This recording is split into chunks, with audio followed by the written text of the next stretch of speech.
Alright, so let's look at some more elements and their electron configuration and orbital notation. Okay, cool. Alright. Let's look at, I don't know, how about chlorine? Okay, so here's chlorine, and what I want to do first is the orbital notation.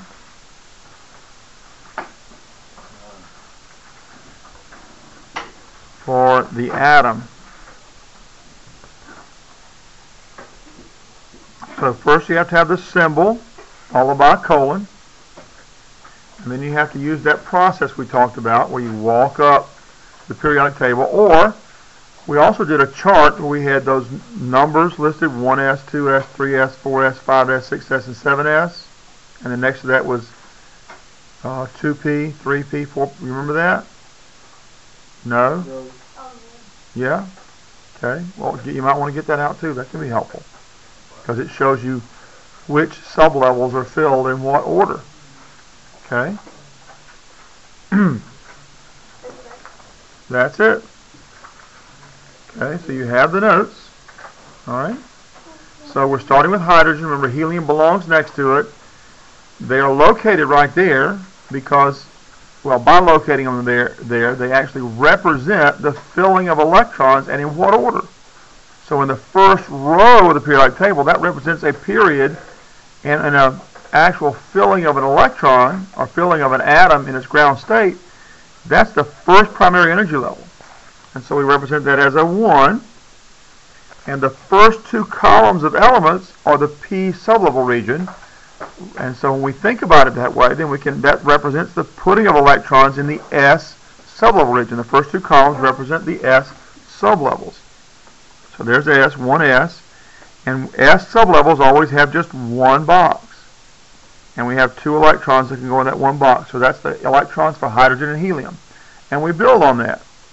The next element we come to is lithium, which is not in 1, it's in 2. So it represents, its location represents the filling of electrons in the second primary energy level.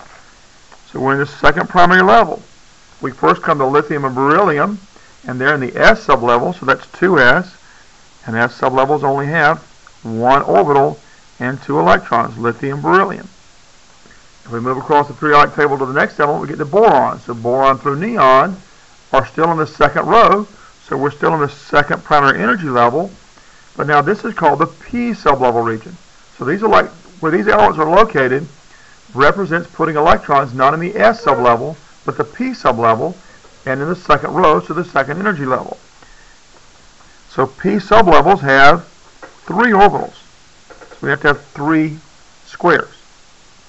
And so boron, carbon, nitrogen, oxygen, fluorine, neon, that's 6, boron, carbon, nitrogen, oxygen, fluorine, and neon is 6 atoms representing the filling of 6 electrons. And so I need to put 6 electrons in this 2p section. Remember, you put 1 in each box, and then after you have 1 in each box, then you can pair them up as needed to get the number of electrons you need in that sublevel. And we need 6. There's 3, 4, 5, and 6. So now we're at neon. We've got to get to chlorine. So the next element is sodium. Well, that's in the third row, representing the putting of electrons in a third primary energy level. We're starting out in the s sublevel region over here. These first 2 columns of elements are in the s sublevel region, so we're putting electrons in 3s. S sublevels have only 1 orbital, so 1 square. And so for sodium and magnesium, we have 2 electrons, 1 and 2. Now we're over here in the second row, but in the p sublevel region. So we're going to be in the second primary energy level, but in the p sublevel region as we fill the electrons. Okay? We're not in 3 anymore? I'm sorry, when I say 2, it is 3, you're right. 3p. Okay? We're in the third row. I can't count, you know. Get past 2, I can't count anymore. I didn't get much of a laugh out of that, I'm telling you, man. I would die on the comedy circuit, wouldn't I? How many orbitals we need? 3 orbitals in a p sublevel. How many electrons do I need in this p sublevel region. Count the atoms till you get the chlorine in that section. How many electrons do I need? 1, 2, 3, 4, 5. 1 in each box. 1, 2, 3.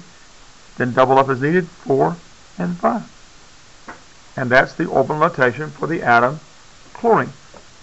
And I know that I meant to do that because I put a chlorine symbol with a colon out here. Has to be there. Okay? Every atom, or I shouldn't say every atom, many atoms, orbital notations, have the same orbital notation as some ions. So if you don't tell me which one you're writing, I don't know. You have to put the symbol out here. Okay? Alright, so now let's do the electron configuration. And the electron configuration is just a condensation of this. Kind of making it a little bit simpler, but it leaves out some details. You have to kind of infer some details that aren't there in the electron configuration.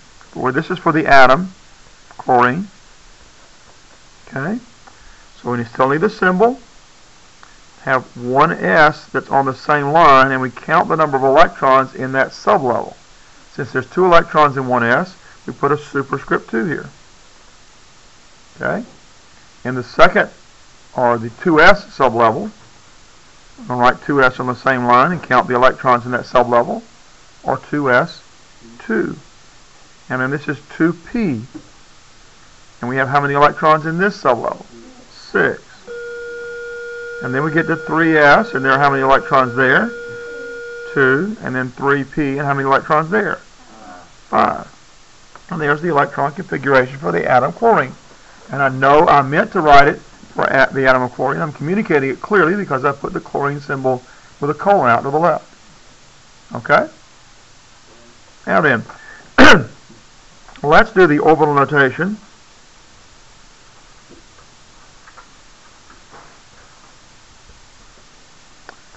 For the predicted ion of chlorine.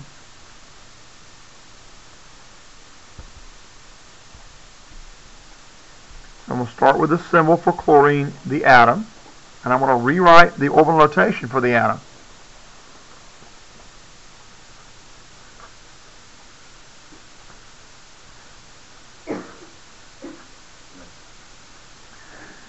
Did anybody remember from physical science what the octet rule is?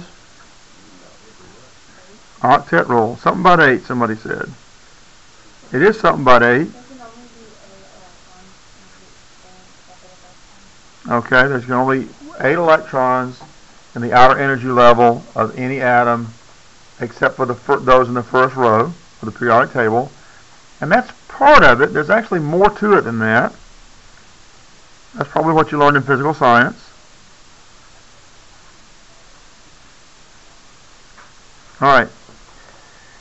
The part that goes beyond that is not only can there be 8 electrons in this outer energy level. Remember the third energy level in this case, this is the highest energy level. 3, both 3s and 3p, 3 is the highest energy level for chlorine.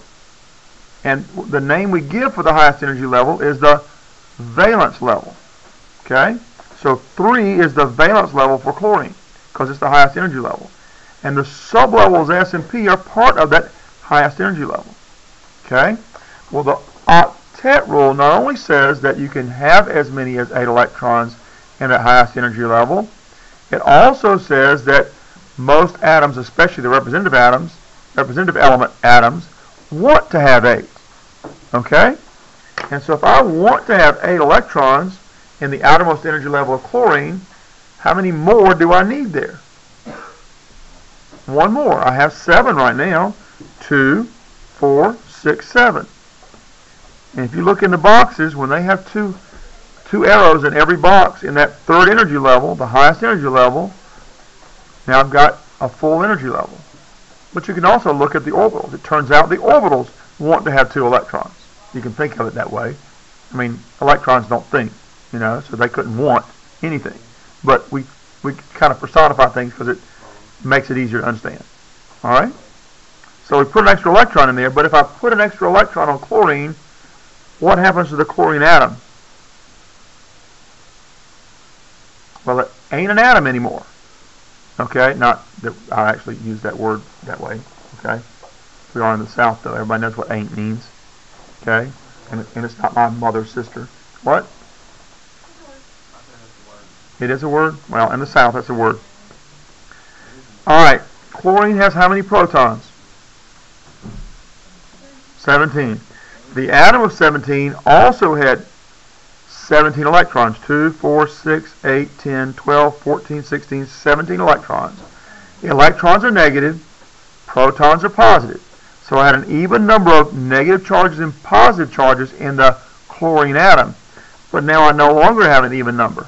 Now I have 17 protons and how many electrons?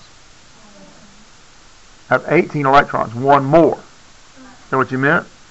Okay. One more electron. Well, electrons are negative, protons are positive. What's the overall charge? 1 negative. This is not a chlorine atom anymore. It's not a chlorine atom anymore. It's now a chlorine ion because it's got a charge. Okay? You don't get it for free.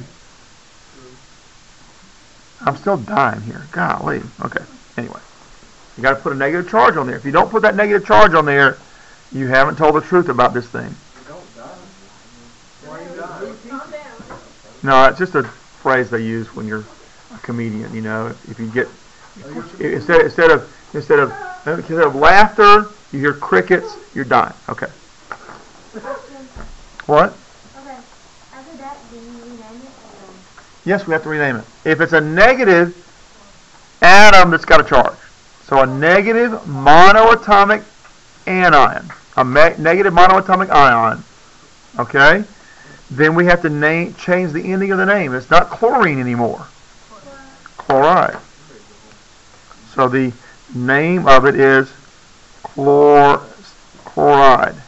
Okay, this is the name of this ion. And the symbol for this ion is Cl negative. So this is the symbol for this ion. If you put a 1 there instead of just a negative charge, oh, I don't know. It depends on how I feel that day. Don't do it. Okay. Put just a negative on there. Okay, yep. Yep. All right. Are you with me? Are we all together here? All right.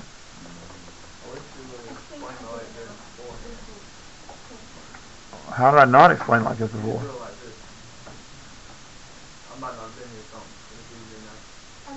Okay, well, after you've done it a few times, it starts to get easier. We clear up all the cobwebs, you know. Okay.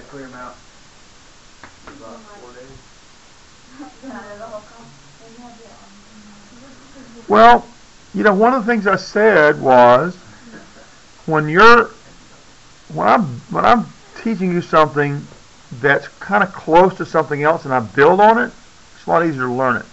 This is kind of completely new, sort of. The only thing that's close to it is what you learn in physical science about putting dots on circles around the center, right? But you didn't learn anything about sublevels or anything, or how you get charges on ions or anything like that.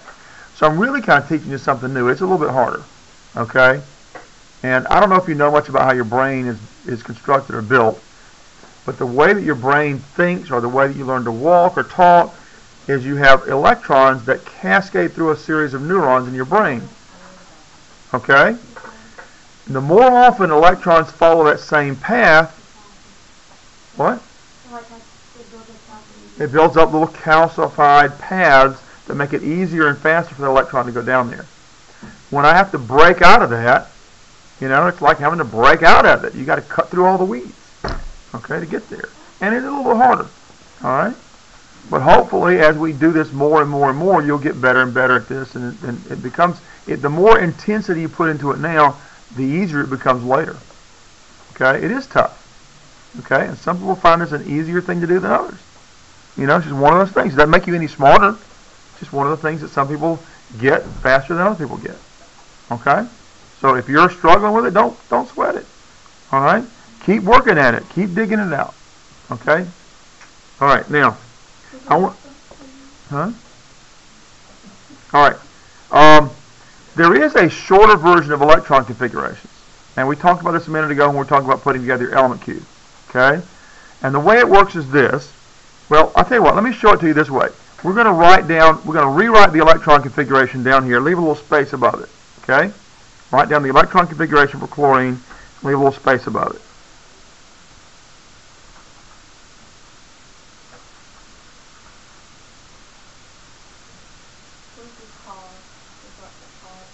What is it called?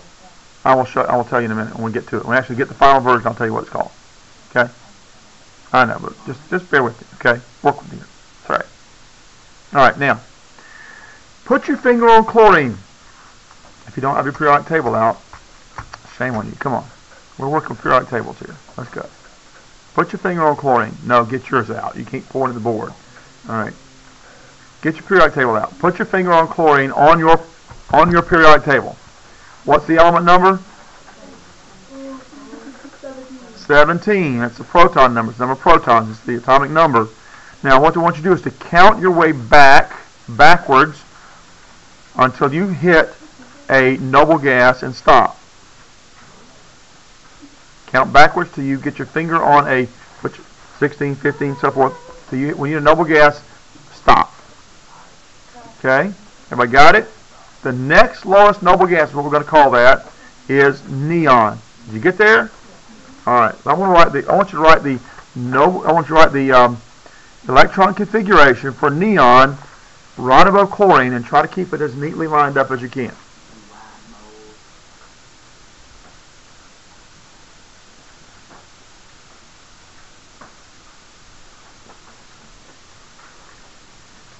And if you're as neat as me, it'll look something like that anyway.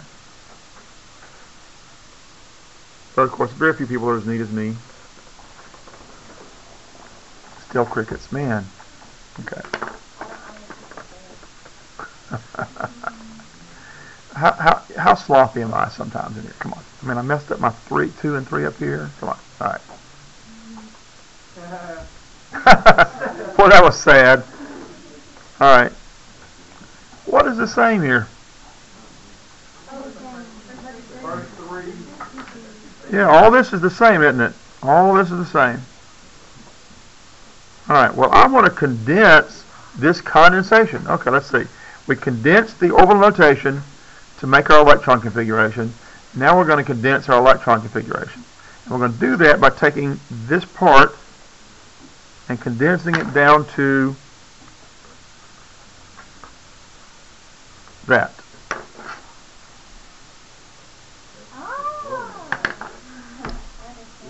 Okay? So here's our chlorine symbol. Still got to have that. If you don't put that chlorine symbol out there, I don't know if you're talking about chlorine or something else. And all we need is what's on the end over here after the neons. After neons. Huh? Yeah. So 3s2 and 3p5. And we would call this then, or you could call it the noble gas.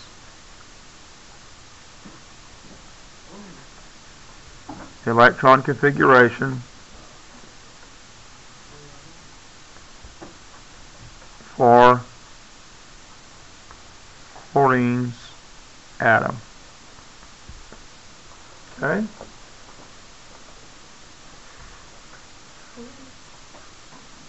Cool beans. Yep. Hmm? I think so. Which one is yours? Cerium? What's the element number? Yeah, I'm trying to find. Yeah, there we go. Okay, cerium. Yeah. Well, no, 58. You said xenon? Yeah, xenon. So if I'm down here at cerium, that's 58. 57 is lanthanum. 56, 55, and there's the next lowest noble gas. What? Yes, always has to be a noble gas. Always. Yes. All right. Now, suppose we want to do electron configurations for the chloride ion.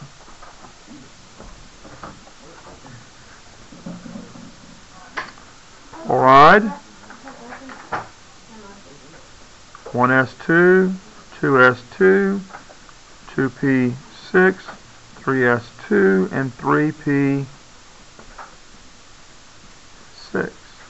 There's the chloride ion electron configuration. Or chloride ion, got to have the symbol there. Then neon, so that's the part that we're sort of condensing. Right? And then 3s2 and 3p6. And this is the noble gas electron configuration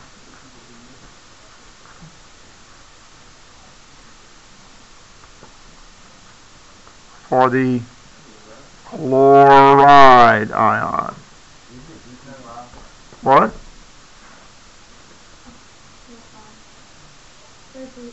Not for the ion. The ion has 6 electrons in 3p. Is that what you asked? We're doing the ion now. Got it? Okay. Good deal. So that's kind of how you handle them positive ions. I mean those negative ions. We're going to handle positive ions next. So I want you to now write the orbital notation and electron configuration for calcium, please. Write the orbital notation and electron configuration for calcium.